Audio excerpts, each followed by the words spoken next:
एक बार एक विमान में एक बहुत ही खूबसूरत महिला ने प्रवेश किया।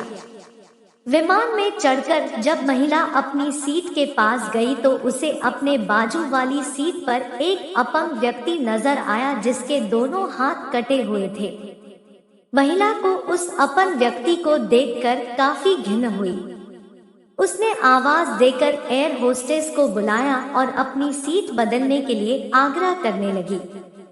एयर होस्टेस ने महिला से सीट बदलने का कारण पूछा तो महिला बोली, मैं ऐसे व्यक्ति के पास बैठकर सफर नहीं कर सकती जिसके दोनों हाथ नहीं हों। मैं इस व्यक्ति के प्रति सहज नहीं हूँ। मैं इस व्यक्ति के पास बैठकर यात्रा नहीं कर सकती, इसलिए प्लीज आप मुझे कोई और सीट दे दीजिए। दिखने में शांत और पढ़ी लिखी महिला के इस तरह के व्यवहार पर एयर होस्टेस अचंभित हुई। एयर होस्टेस ने चारों तरफ देखा लेकिन कोई भी सीट खाली नहीं थी।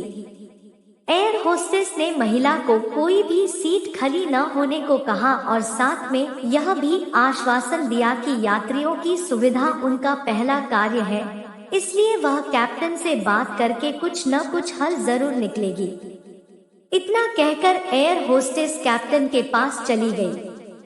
कुछ देर बाद एयर होस्टेस वापस आई और महिला से बोली, मैडम, आपको हुई असुविधा के लिए मैं आपसे माफी चाहती हूँ, लेकिन फिलहाल इस पूरे विमान में एक ही सीट खाली है जो कि बिजनेस क्लास की है।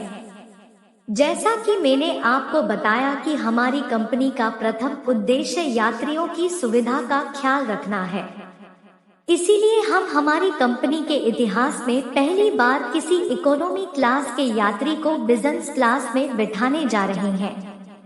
एयर होस्टेस की बात सुनकर महिला बहुत खुश हुई और धन्यवाद कहते हुए अपनी सीट से उठने लगी। तभी एयर होस्टेस ने उस अपंग व्यक्ति की और अपने दोनों हाथ बढ़ाते हुए कहा, सर, आपको हो रही असुविधा के लिए मैं आपसे माफी चाहती हूँ, लेकिन हम आपको इकोनॉमी क्लास से बिजनेस क्लास की सीट दे रहे हैं क्योंकि हम नहीं चाहते कि आप किसी अशिष्ट यति के साथ यात्रा करें। एयर होस्टेस की यह बात सुनकर सभी यात्री एयर होस्टेस के इस निर्णय के लिए तालियां बजाने लगे और वह सुंदर महिला अपने इस तरह के बर्ताव पर अब नजरें नहीं उठा पा रही थी। तभी वह व्यक्ति अपनी सीट से उठा और बोला, मैं एक भूतपूर्व सैनिक हूँ। कश्मीर में हुए एक मिशन के दौरान मैंने अपने दोनों हाथ खो दिए, लेकिन मुझे हमेशा खुद पर देश के लिए दिए इस बलिदान पर गर्व होता था। आज जब महिला यात्री की यह बात मैंने सुनी तो मैंने सोचा कि मैंने भी किन लोगों के लिए अपनी जान जोखिम में डाली और अपने हाथ खो दिए, लेकिन जब आप सभी के व्यवहार और सोच को देखा तो मुझे आप खुद पर गर्व महसूस हुआ। इतना कहकर वह यात्री बिजनेस क्लास में चला गया और वह महिला शर्म से पानी पानी हो गई।